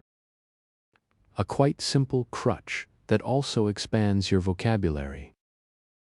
Skipping whole word or spelling if you really get stuck and see that there is no point in trying to pronounce the same word again and again, skip it. As a last resort, you can spell the word if it's short or start spelling it, and continue with normal speech. Inserting an alternative word or sound, it is Mr. Lovett's favorite crutch. It's the idea of inserting a random thought, word, or sound before the scary word. A scary word is a word that you know you often stutter on. Each of us has such words, and we know them well. It is very important not to have a planned thought, word, or sound prepared here, but to produce it without any thought. Our brain will do it by itself without any effort. For example, instead of the sentence, "Can you tell me?" we start with, "Tell me? Can you tell me?" This is an example if you often stutter on words that start with the letter M. A very light crutch, but very effective when used. Another example is the use of a certain sound, and this method will be recognized by a certain group of people who have been to therapies before. Inserting a certain sound like before the beginning of a word is very useful and really works. I personally use it quite often. For example, you will start the same sentence as, can you tell me? But note that is not spoken exclusively as the letter A, but as a weak mumbling. It is very important to move from that pre-vowel ARAIA to the word without interruption, thus creating a connection, and the word becomes much easier to pronounce. Tell a story about a word you can't say, having trouble pronouncing your name? You don't have to answer that question right away if you feel a lot of pressure. The idea of this crutch is to first tell something about your name or something about yourself in general. Of course, it also depends on the situation you are in, but you can always find a way out of it. An example is given in the book when a new neighbor asked a female person who stuttered what her name was. She couldn't easily say her name without stuttering, so she started with, "We're from Scotland. We moved here in 19XX. My name is Alice."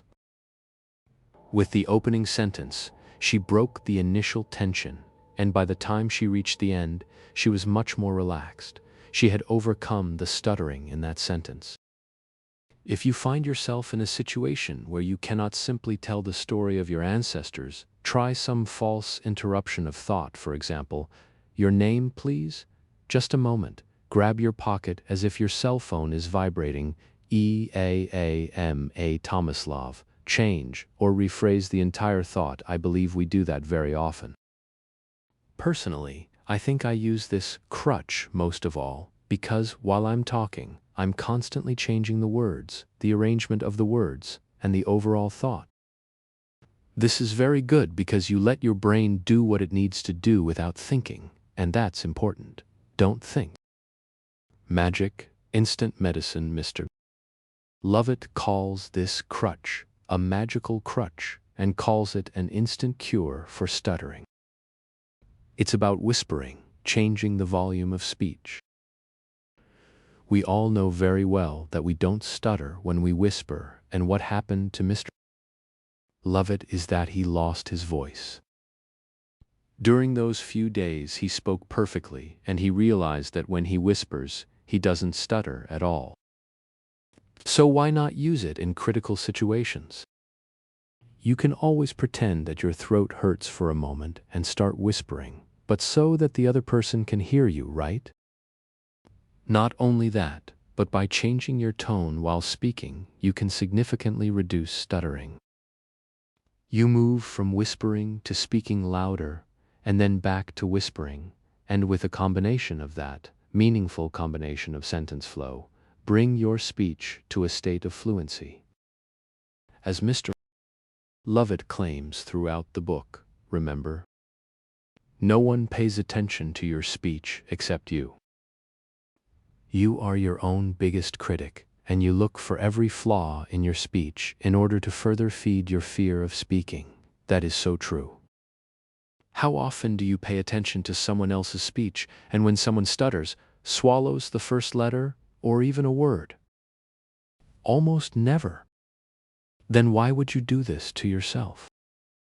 The day you decide not to look at your speech and mistakes too critically, your speech will drastically improve. Modulation of words.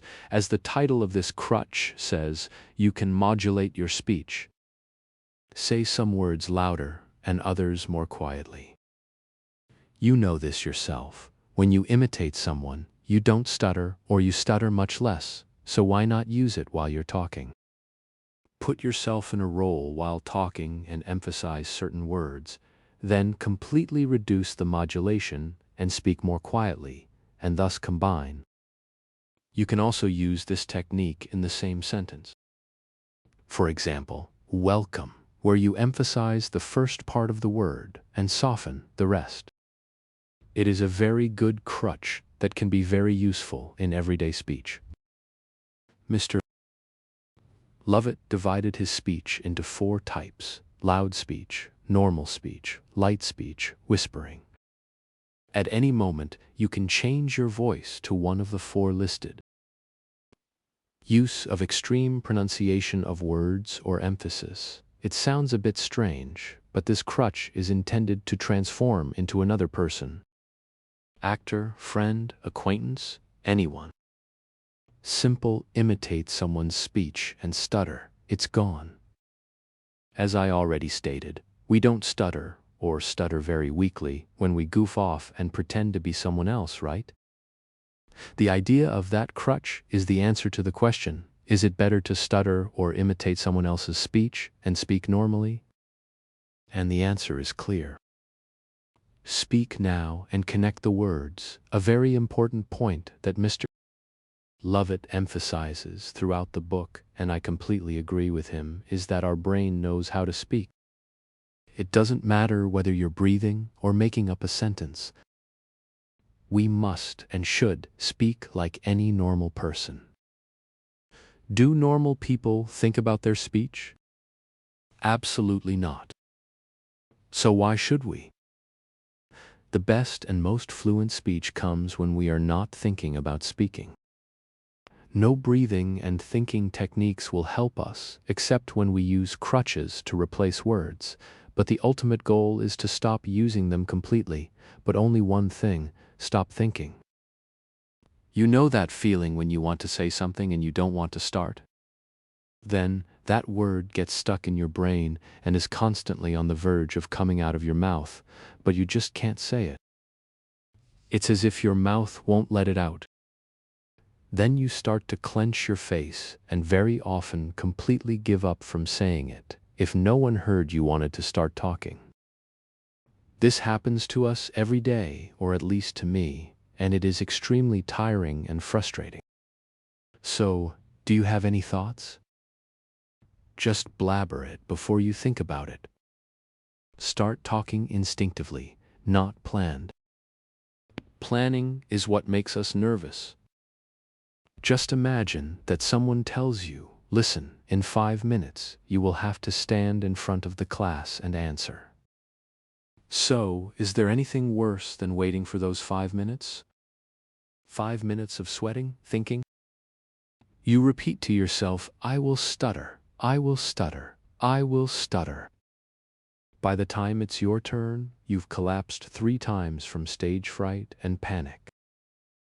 Wouldn't it be better if a professor, teacher, or anyone called you out on the spot and said, Tomislav, tell me this and that? You don't have time to develop and feed that fear in your head of stuttering. You get up and have to say something right away. Done. No panic, stage fright, 5 minutes of terror. So speak immediately and now, without waiting, without time to feed the fear of stuttering. Take a break. You already know when you will stutter. You feel that tension on your lips? Then stop. Don't even try to say that word. Take a breath, take a break, use some crutch. Stop while you can. Smile. An extremely good crutch that everyone should use, not only us, people who stutter. Laughter works wonders. Whether it's laughter when you stutter and smile, or when you think you're going to stutter and say that difficult word through a smile. A smile always helps, and best of all, it can be combined with all other crutches. Autosuggestion at the beginning, straight up, a lot of people at the sheer mention of autosuggestion wave their hands and say, oh, autosuggestion, what nonsense is that? You're going to fill my head with some nonsense? I need to talk to myself? Are you insane? Well, I'm not crazy to talk to myself, etc. I must make myself clear right away. The person who wants to get rid of stuttering and improve their life will not say that any method is stupid if they have not tried it, but really tried it, without prejudice. Remember the part where I talked about neuroplasticity and brain reprogramming? Well, yes, that's why autosuggestion is there, and that's why it's very important. Because autosuggestion is exactly what we do. We reprogram the brain. Dr. Korb said, "You can consciously change the activity, chemistry, and connectivity in your brain. Your brain is like a dog. It needs to be trained and requires repetition. Creating new habits takes a lot of work. Okay, so how does autosuggestion work?" Mr. Lovett says you should use autosuggestive therapy at least twice a day for 20 minutes. Do it where you feel most comfortable, on a chair, armchair, couch, or anywhere else. Sit back, take 10-20 deep breaths, exhalations, and fully try to visualize yourself in stressful situations and say positive thoughts aloud to yourself. Repeat each positive thought at least 20 times. Mr. Lovett also suggests that in the beginning, whenever you have free time, you try to insert autosuggestion. Autosuggestion has a whole chapter in his book, so I can't accurately convey all of his thoughts here, but here are some of his 10 positive autosuggestive thoughts. For speaking every day in every way, my speech is getting better and better. If I can say one word anywhere, anytime, I can say any word anywhere, always. I like to talk. I like to say my name, Lee. When I talk, I feel relaxed throughout my whole body. When I feel the need to talk, I will talk instantly, without planning. When I talk, I am focused on happiness and passion. I will repel any fear in any form. Under pressure, I will speak briefly, using word associations, extreme enunciation, and/or change my voice. I'll be smiling the whole time I'm talking. I will make today a happy day. Neuroplasticity and our brain do everything else for us. This way we suggest to the brain and subconsciously bombard it with positive thoughts in order to reprogram it. Autosuggestion is used today to treat all forms of depression and is very effective if you approach it in a serious way, without prejudice. If you refuse autosuggestion and don't believe in it, it won't work for you because you won't let it. To stop stuttering, you must have an open mind. There is a large number of books on autosuggestion, and I advise you to read at least one of them. At the end of this book, I will list the books on autosuggestion that Mr. Lovett recommended in his book. Interesting facts. We are still on Mr. Lovett's book, and I will point out a very good part of it. Like many of us, Mr. Lovett didn't hesitate to see a psychiatrist, and one time psychiatrist Frank S. Corio, M.D., told him the following eye-opening facts. Everyone stutters. Sometimes they have the potential to become a person who stutters, but most people don't worry about it, and it never becomes a chronic problem for them. People who stutter should see occasional stuttering as normal and continue to talk. Other people don't care about your speech problem. They just want to understand you and move on. Period. They won't notice or remember if you stutter here and there. So, when you stutter, ignore it and keep talking. There are no physical obstacles as a cause of stuttering, only mental ones, period. Though some books disagree with that, but Mr. Lovett disagrees with them. Stuttering is caused by excessive perfectionism. It reflects the fear that you are not perfect. Relax and give yourself a little extra credit. Forgive yourself for not speaking perfectly and keep talking. Mr.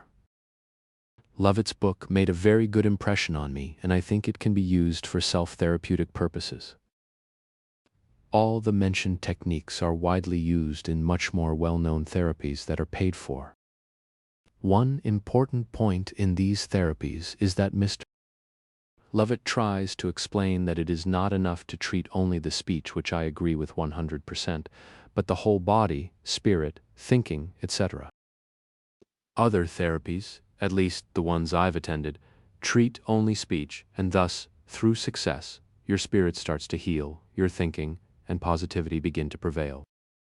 If you are older and attending such therapies, you will probably have to practice the learned technique for the rest of your life, or for a very long time, while if you practice healing yourself as a whole person, once you overcome stuttering, you never have to practice again. Not only because you will, maybe, overcome stuttering, but because you will reduce the fear of stuttering, as is the case with me. Let's get back to the book. While reading it, I practiced, when I would think of it, the techniques and tips from it, and I have to admit that they worked very well, with minimal effort on my part. I believe that if I devoted myself 100% to the task of never stuttering again, I would succeed in that. But my story is a happy story, and I have no need for it because I no longer feed that fear as I used to feed it. Since this chapter is about therapy and self-therapy, now that you have read the methods you can use, I will suggest how you can practice them and adapt them to your speech as much as possible, reading aloud. Every day. Whenever you can. Not only books, but also news. Everything you read it out loud. Here, the first step can be to get the mentioned book and read it aloud. Listen to the fluency of your speech, feel it.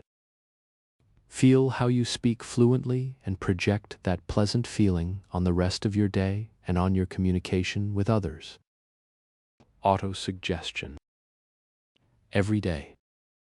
At least in the morning when you wake up, and in the evening before going to bed.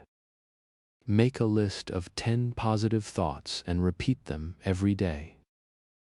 With understanding.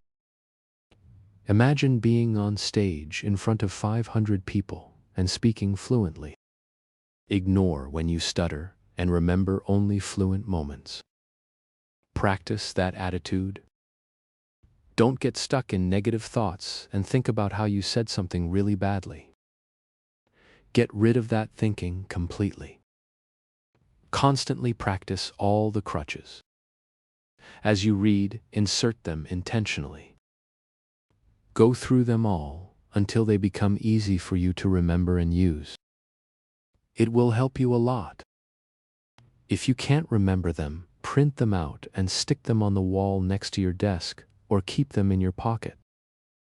Test your speech. Get yourself into stressful situations. You don't have to immediately stand in front of 50 people and talk, but you can try not to avoid some stressful situations such as talking on the phone, talking to a salesperson in a store, etc. Mr. Lovett completely conquered stuttering in all segments. He humiliated it. Not everyone has such dedication and perseverance. Not for a single moment was he satisfied with only half results, but he wanted to achieve complete success, and he succeeded in that. Find his videos and listen to the way he speaks. You wouldn't say he ever stuttered, and he stuttered so badly he couldn't say his name. We are not all the same as Mr. Lovett, and everyone interprets victory in their own way. My victory was the day I realized that I don't need to be afraid of stuttering, and that, when I want to and when I focus, I can overcome it and resist it. Mr. Lovett does not accept anything less than a complete victory as a victory and always asks you for nothing less than 100% commitment. Everything he asks of you is only a small part of what he himself has done in his life. He read countless books about stuttering, speech, self-confidence, autosuggestion, self-hypnosis, and used all that acquired knowledge in the fight against stuttering and passed it on. Chapter 9. Being positive is the key to everything. I often mention this saying, and I strongly believe in it. As the saying itself goes, it's not just about stuttering, but about most things that happen in life. It is not easy to be positive in some difficult moments, but we will focus on those less difficult actions, which cumulatively can mean a lot and take our morale and way of thinking in a completely different direction, positive. Of course, it is not enough to just say to yourself, "I will be positive from tomorrow," and then do nothing. A word itself means nothing without action. Throughout this chapter, we'll talk about smaller but very important actions you can take to feel better.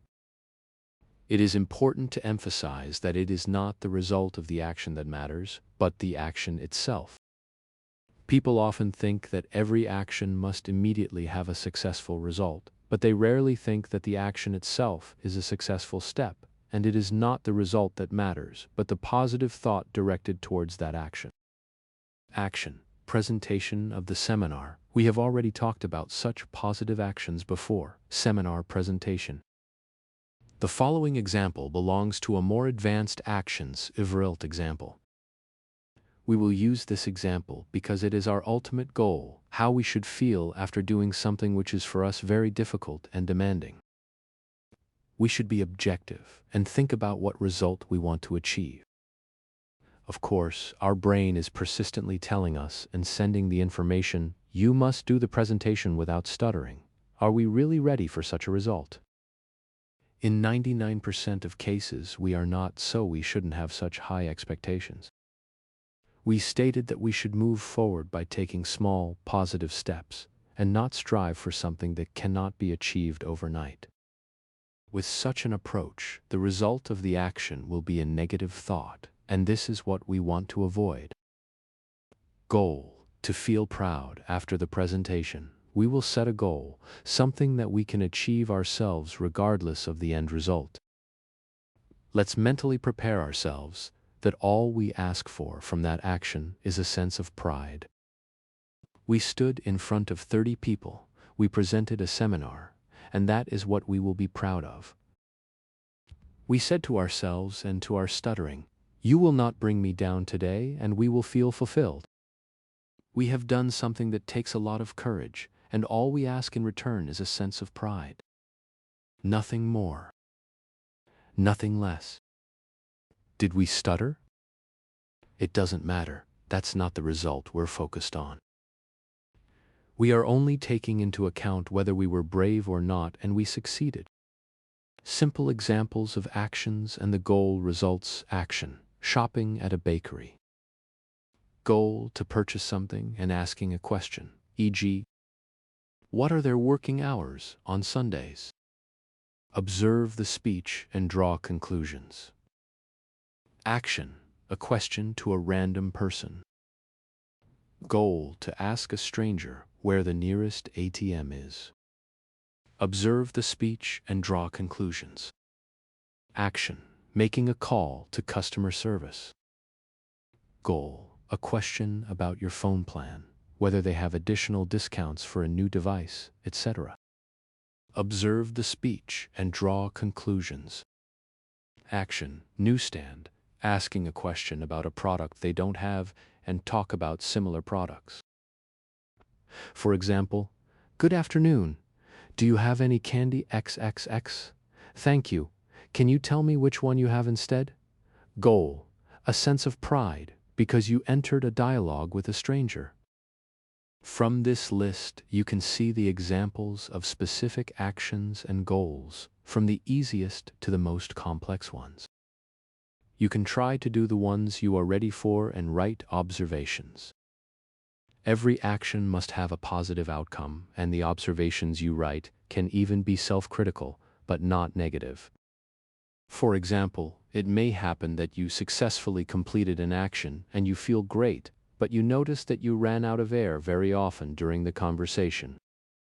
In that case, write that you will work on it next time. You can also write any other note about something you noticed, and in that way, define small tasks for each individual action that you will pay special attention to next time. You should not look at these small remarks as a failure, but as small challenges that will improve your speech. The point of these exercises is to understand that every action can and should always have positive results. You just have to learn to recognize them. There is no negative result in any of the listed actions regardless of how much you stuttered when performing them. What should be looked at is whether you managed to achieve the desired goal. Do you feel better after the action? If not, why? In 99% of the cases, the problem is in the approach and your expectations, which is understandable if you have just started practicing these exercises. Admit to yourself if your expectations were too high or you did not prepare well before performing the exercise, and firmly decide to try again with a more positive approach. Don't forget, it will probably be quite difficult at first, but with time you will get used to it and it will get easier. It is very important to be persistent and systematically monitor the results. But why do that if we're not going to stop stuttering this way, is the next question. You may not immediately stop stuttering or reduce it, but you will subconsciously develop positive thinking after performing a stressful action. Remember Mr. Lovett's book and neuroplasticity. When you train positive thinking, it will become more and more normal for you, and when positive thoughts arise from such situations, it is very likely that stuttering will also decrease, because you will chase away those old negative thoughts that were lurking at every opportunity to crawl into your brain and tell you that you're worth less than others. If you take on such thinking over time, it will not only be easier to speak, but your approach to life in general will be easier. Suddenly, you will no longer worry so much about the stupid things happening around you and who is talking about you behind your back. Living with less stress also means living a much happier and more fulfilled life. In conclusion, no matter how severely you stutter, the most important thing is to stay positive. The exercises you do are only there to push you towards such thinking. The exercises do not have to be the same as mentioned earlier. You can come up with them yourself, but it is important to understand that the goal of each exercise should be simple and positive. Stuttering will never go away if you constantly have negative thoughts. That's the first thing you need to change. When positive thoughts start coming, only then can you work on your improvement of speech. How to improve speech? You yourself know very well what you miss the most when you start stuttering. Don't think about what you're going to say. Don't plan and repeat in your head how you are going to say something, just say it. You run out of air. If you don't think about what you're going to say, it shouldn't even happen to you. Talking should be natural, not forced and programmed. You cringe and start having tics, closed eyes, clenched fist, hand tapping, etc. Relax the muscles in your face, let your brain control your speech and don't force it. Exercise every day. When you wake up, you often have the impression that you cannot speak immediately and that your whole face is shrunk. If you are uncomfortable doing it in front of someone, go to a room where you will be alone and tell what you plan to do today. Relaxed and controlled. Focus on your speech completely. Use crutches.